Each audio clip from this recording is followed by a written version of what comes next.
But in the meantime, I also promised that I'd introduce you, and I said that throughout the country at the moment, there are a series of what you could call as last-minute actions. The government is preparing itself in many areas for the fact that it might not, or at least certain ministers are, that it might not get re-elected. And as a consequence of that, making or putting pressure on a variety of agencies to give them information so that they can make decisions that will, if not bind the incoming government, then certainly mean that they have to change the law to do so. One of those was to increase the non-fishing reserves in the Hauraki Gulf, establish new marine protection areas, and a ban on some controversial fishing methods, apparently, as a major step towards protecting the Hauraki Gulf for future generations. Not all are happy about that, because the effect of creating new marine reserves is that you in essence ban recreational fishing from them as well. The ability just to sling a hook from a boat, or even in some cases from the shoreline, and catch a fish for tea. Joining us to talk about that is somebody who's been involved actively in that issue, and that is Scott Macindoe.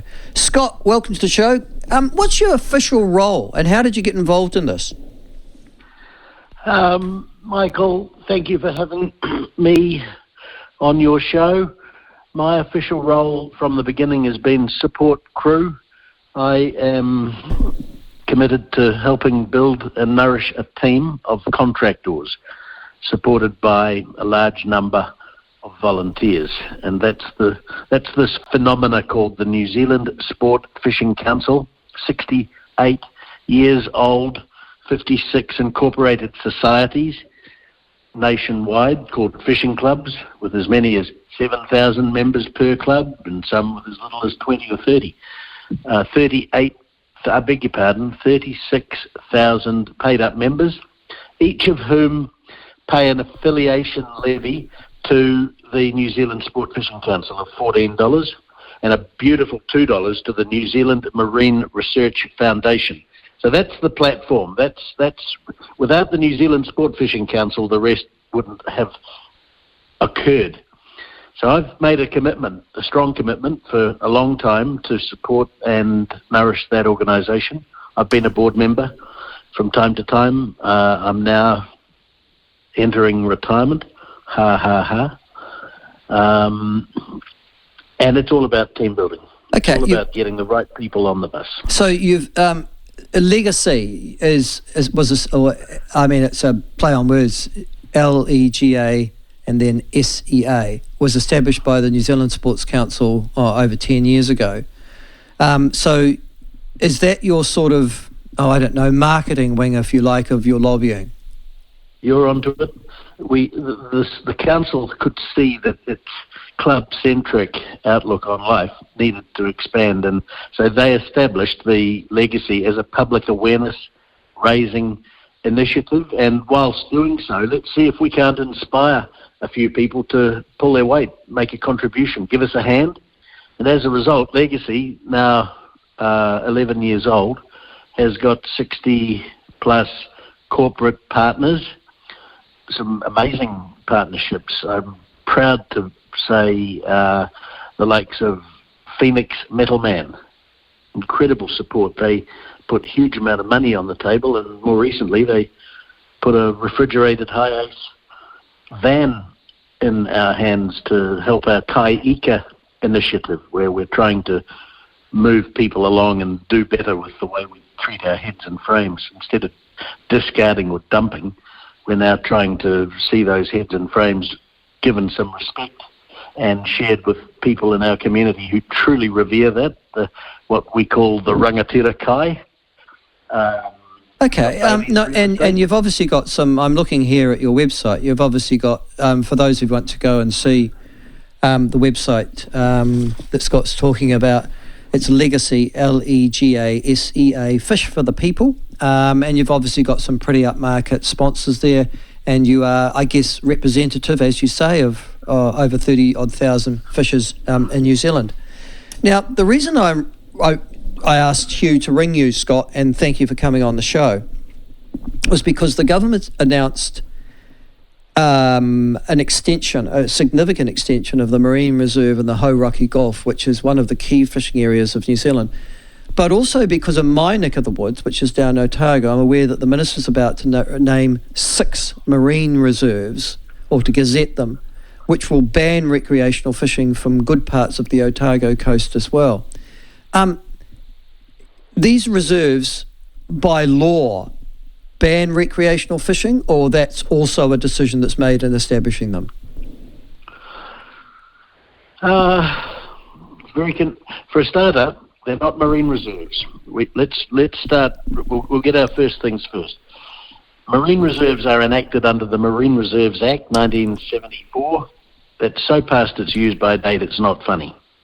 In fact, that's the first time we really got alongside with Ngāpuhi when we met them in the Select Committee in 2003, where the Select Committee was considering a Marine Protected Areas Bill.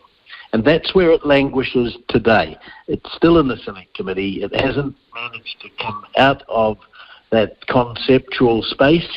The Marine Reserves Act is not a runner. Everybody knows that, and they've been trying to replace it.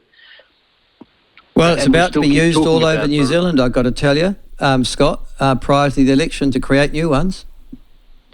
No, this legislation that you're referring to for the Hauraki Gulf Marine Park. Oh, no. I'm sorry. I'm not talking about Hauraki. I was talking about other parts of New Zealand. The Otago, they're trying to use the Marine Reserves Act. And is it just Otago, or is it other whole throughout New Zealand as well? No, just Otago. Mike Lee and a few of his colleagues have tried to initiate a marine reserve using the Marine Reserves Act on Waiheke, but that's not going anywhere, and I don't think it will. So they've given up on trying to use that legislation in the Hauraki Gulf Marine Park, and it's really important. And I don't want to sound like I'm trying to correct you. No, it's all right. You go for your life. I stand to be corrected. Very good. Well, we talk about the Hauraki Gulf, which is a beautiful piece of water, and then there's the Hauraki Gulf Marine Park Act, dated 2000. I'll give you, and just to test your wide-ranging knowledge of our good luck. Moana, Michael, a little riddle. How many islands are there greater than 10 acres in the Hauraki Gulf Marine Park? Just have a guess. No, you win. Okay, I don't know. Have a stab in the dark. 100. 100. You're right on the money, bro. That's bang on. I'll reward you when I meet with you. You can count on that. Be afraid. There are 100 islands greater than 10 acres in the Hauraki Gulf Marine Park. Most people say 25 or 30. It's a phenomenal area. It wraps right around the Coromandel Peninsula, all the way down to Taurua. Slipper Island is the southernmost island, and right up to the Mokohinau archipelago. It is astonishing. For those of you who aren't familiar with it, it's an average 50-metre depth. It's incredibly productive. There's 300 anchorages, one day's sail from downtown Auckland. So the Hauraki Gulf Marine Park is where, that's the world headquarters for recreational fishing, by the way. There's no other place on the planet that sees more fish caught by the public, non-commercially, than Auckland. Full stop. And I'll back that up any day. It's fair enough. So when the government is going to, as I understand, almost triple, is that right, the amount of reserve area in the Hauraki Gulf? Yes, nearly triple the area under protection. When's that? They announced it, not too long ago, wasn't it? It was about a couple of weeks ago. Is that right? This legislation that just put into the House is about high protected areas, not marine reserves. There's a couple of extensions to existing marine reserves, but the guts of the protection is a new concept called high protection areas with customary harvest. So they're not marine reserves. There's something other than marine reserves. And they trash the magnificent concept of special management areas that the Sea Change Spatial Plan put on the table in 2017.